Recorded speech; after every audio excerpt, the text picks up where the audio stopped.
Defending the Undefendable II, Freedom in All Realms by Walter Block. Audio performance by Patrick Smith. Copyright 2013, Walter Block. All rights reserved.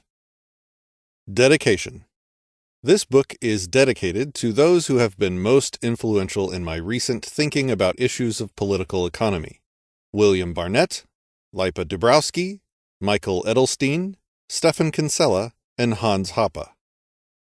I am indebted to Jeff Riggenbach for a splendid editorial job on this book, to Lou Rockwell for founding and running the Mises Institute, a source of inspiration for me over the years, to my colleagues at Loyola University, New Orleans, particularly Bill Barnett, but also Dan D'Amico, John Levendis, Leo Krasnazan, Nick Capaldi, and Stuart Wood, who have made the last several years of my academic life such a pleasure. I also dedicate this book to my literary agent, Mei Yao. She pushes me, leads me, inspires me, but always with a very delicate hand. This book would not have been published by Terra Libertas Publishing House without her help, nor without the important efforts of my publisher, Iulian Tenas. The following Loyola University New Orleans students were helpful in research, putting together this manuscript, doing the odds and sods necessary for the completion of such a project. They are Andrew Naquin and especially Michael O'Brien, to whom I owe for much work over and above the call of duty. I also thank the Fraser Institute of Canada for permission to rely upon work I did while employed there. I dedicate this book also to my children, Matthew and Hannah. May they and their generation do their utmost to promote liberty. Forward. It is a pleasure to introduce Defending the Undefendable II, Freedom in All Realms, the latest book by my friend Dr. Walter Block. This book is a sequel to Dr. Block's seminal 1976 work, Defending the Undefendable. The original book caused quite a stir, and I suspect that Dr. Block's follow-up will prove even more controversial and influential. This book should find a larger audience than the original, since many more Americans, especially young Americans, are now interested in the ideas of liberty. Furthermore, Dr. Block was a young and relatively unknown scholar in 1976, whereas today he is widely recognized as one of the liberty movement's most important intellectuals.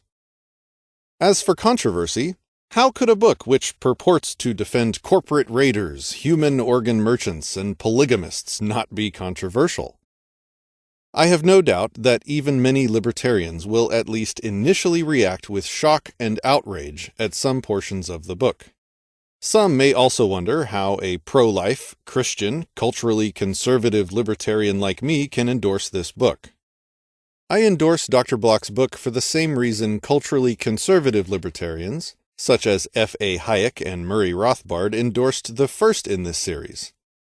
Despite the misleading title, Dr. Block's purpose is not to defend indefensible activities, but the worthy basis of libertarianism, the non-aggression axiom.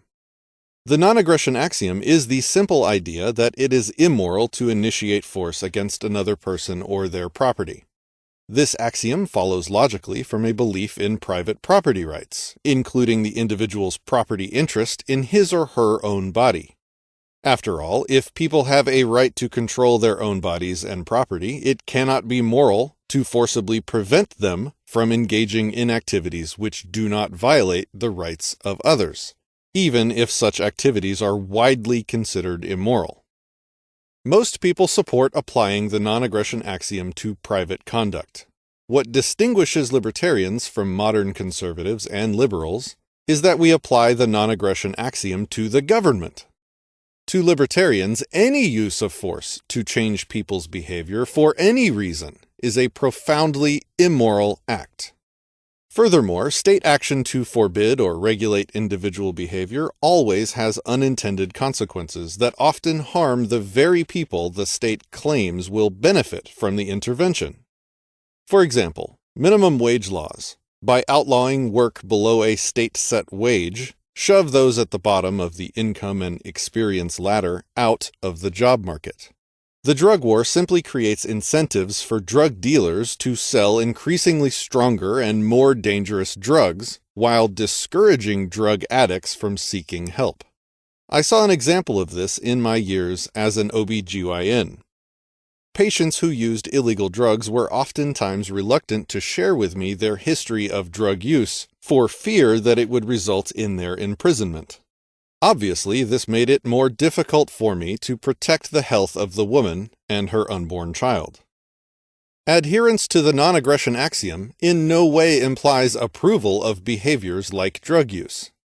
Many, if not most, libertarians have strong moral objections to the behaviors like drug use and pornography. However, libertarians recognize the only moral and effective way to combat these behaviors is through the peaceful means of education and moral persuasion.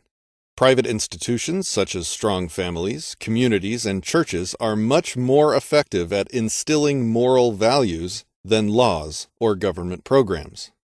Of course, libertarians also oppose any government attempt to force people to subsidize, associate with, or otherwise support lifestyle choices they find morally objectionable or self-destructive.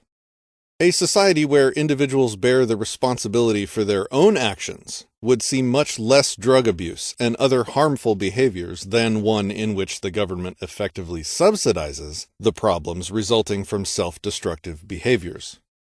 Dr. Block also points out that consistent adherence to the non-aggression axiom will resolve many, if not most, areas of social conflicts. In a free society, property owners could decide whether or not to allow smoking on their property, and what constitutes a valid marriage. Respecting the rights of property and contracts would also provide for efficient environmental protection. In a libertarian society, for example, oil companies would have incentives to drill for oil in the most efficient and safe manner possible because they would be liable for all harm caused by their actions. The non-aggression axiom is thus not an invitation to libertinism. It is instead rooted in the recognition of one of the natural rights of all humans to life, liberty, and property. If there is one area where I disagree with Walter Block, it is that I wish he spent more time separating libertarianism from libertinism. However, that in no way diminishes the value of this new work, which will hopefully serve, as Roger Leigh McBride said of the original book, as, quote, Drano for clogged minds. I am confident that Defending the Undefendable II, Freedom in All Realms, will show a new generation the importance of consistent adherence to the non-aggression axiom. Ron Paul, U.S. Congress, 14th District, Texas.